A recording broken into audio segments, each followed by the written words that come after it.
Continuando os estudos do direito processual civil, vamos falar um pouco sobre a exposição de motivos do CPC. Bom, e é importante lembrar da relevância que tem estudar a exposição de motivos. Isso porque, como vimos nas aulas da LINDB, ela é instrumento também interpretativo. Além de apontar os objetivos do legislador, ou seja, a voluntas legislatoris, apontar os objetivos da lei, ou seja, a voluntas legis, e instrumentalizar a interpretação jurídica, dentro da interpretação sistemática, da interpretação histórica e da interpretação teleológica, todas vistas na aula da LINDB. Embora, como foi visto nessas aulas, o intérprete da lei busca a voluntas legis, antes da lei entrar em vigor, é importante verificar a voluntas legislatoris, ou seja, os motivos pelo qual o legislador fez essa alteração legislativa. E o melhor local para se verificar isso é na exposição de motivos do CPC. Dessa forma, vamos verificar quais foram os objetivos do legislador ao fazer o novo código. E um dos primeiros objetivos do legislador foi fortalecer o modelo constitucional dentro do direito processual civil. E ele deixa isso muito claro na exposição de motivos do CPC, na página 26, quando ele fala que a necessidade de que fique evidente a harmonia da lei ordinária em relação à Constituição Federal da República fez com que se incluísse no Código expressamente princípios constitucionais na sua versão processual.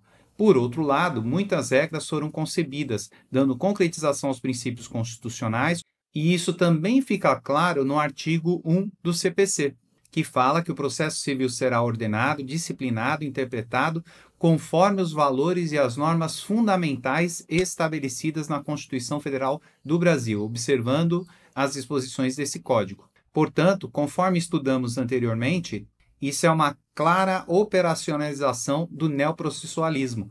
E conforme vimos, para concretizar este intento, o legislador colocou no artigo 2 a 12, além de outros, mas principalmente nesses, os princípios constitucionais, ou seja, aquilo que ele queria efetivamente que fosse aplicado, expressamente.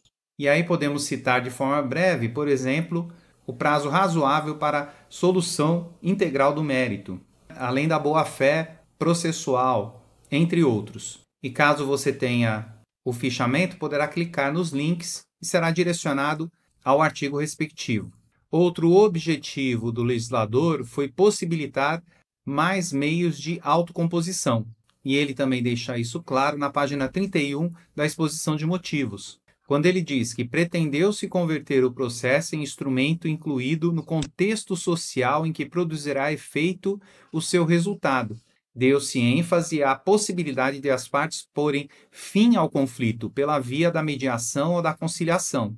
Entendeu-se que a satisfação efetiva das partes pode dar-se de modo mais intenso se a solução é por elas criada e não imposta pelo juiz. Isso já vem ao encontro do que temos dito em algumas aulas, que quando você busca o judiciário, você está buscando a solução de um terceiro, ou seja, mostrando a sua imaturidade e a imaturidade da parte em solucionar uma questão.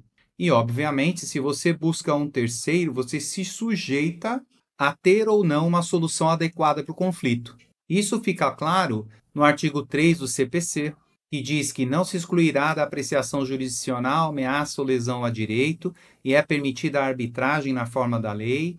O Estado promoverá sempre que possível a solução consensual dos conflitos e a conciliação, mediação e outros métodos de solução consensual de conflitos deverão ser estimulados por juízes, advogados, defensores públicos e membros do Ministério Público, inclusive no curso do processo judicial. Portanto, foi uma mudança radical de paradigma, incluindo desta forma a justiça multiportas definitivamente no curso do processo civil. E esta justiça multiportas é também conhecida como ADR, que em inglês é Alternative Dispute Resolution, foi mencionada pela primeira vez em 1976 por um professor da Faculdade de Direito de Harvard. Ainda dentro do CPC temos o artigo 28 e seguintes, que propõem o auxílio direto como uma das soluções para a cooperação internacional, dentre outros instrumentos que foram ou ampliados ou inseridos, como por exemplo o amicus curiae, as audiências públicas que foram ampliadas, Todas essas questões, no final das contas, ampliam a possibilidade de composição, possibilitando, então, essa composição multiportas, ou essa nomenclatura multiportas, pois permite várias portas de acesso à solução do conflito, não somente a judicial, especificamente.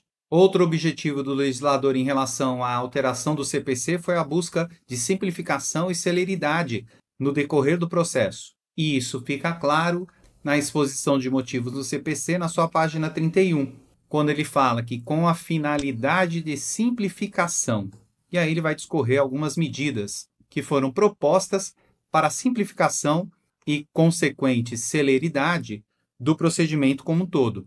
Dentre algumas podemos citar o agrupamento de atos. Nesse caso, temos que a inicial e a contestação passam a agrupar diversos atos que anteriormente eram realizados de formas distintas, e isso está descrito lá no artigo 337 do CPC.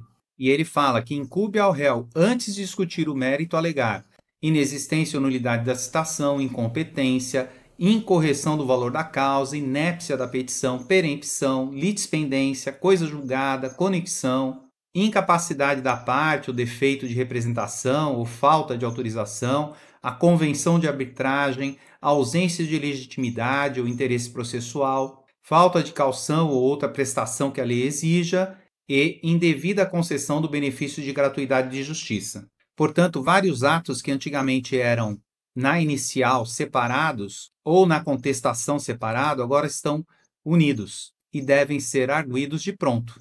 Foi também promovida a extinção dos procedimentos protelatórios, e aqui podemos citar as cautelares nominadas e incidentes. Outra questão que facilitou muito a uniformização foi a questão da uniformização dos prazos, que está lá no artigo 1003, parágrafo 5 do CPC, quando diz que, excetuados os embargos de declaração, o prazo para interpor recursos e para responder-lhes é de 15 dias, sendo que, nesse caso, será 15 dias úteis. Outra questão que era muito pedida na doutrina era a retirada da admissibilidade da apelação, fazendo menção à apelação de primeiro grau, que foi retirada conforme o artigo 1010, parágrafo 3º, que diz que a admissibilidade será feita agora no segundo grau.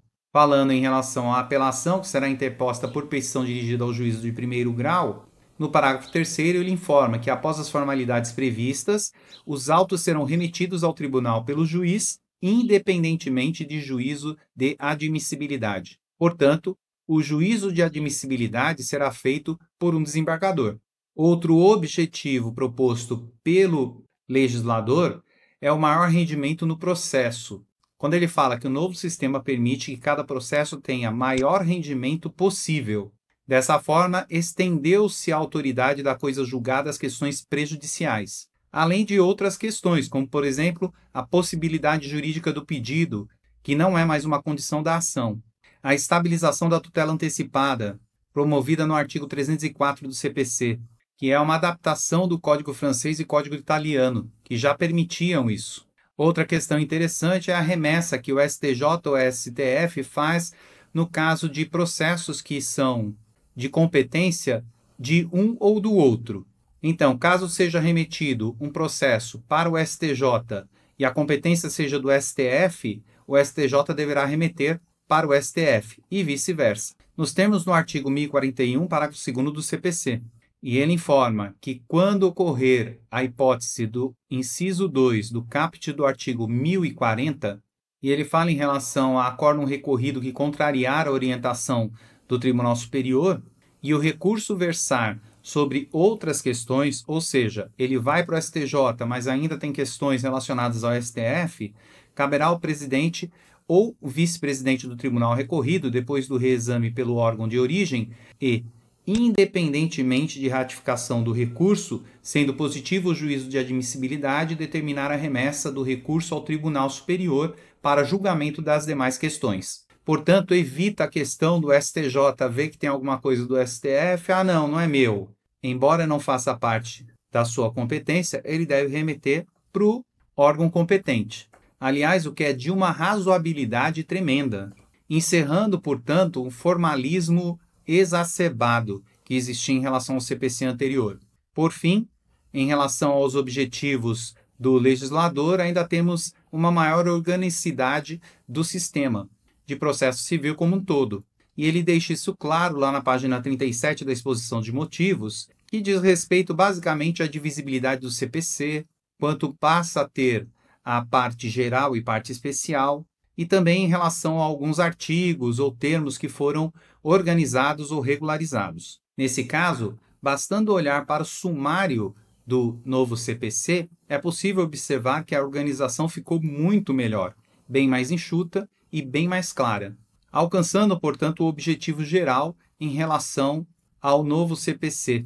Dessa forma, em relação aos objetivos, podemos ver que fortalecer o modelo constitucional em relação ao direito processual civil, propor uma maior possibilidade de composição entre as partes, buscar a simplificação e a celeridade do processo, obter um maior rendimento dentro dos atos processuais ou dentro do processo como todo e ainda possibilitar uma maior organização do sistema processual e do próprio CPC. Dessa forma, fica claro que o juiz deverá utilizar-se desses princípios ou desses objetivos com o fim de instrumentalizar-se na hora de interpretar a lei e criar a norma jurídica.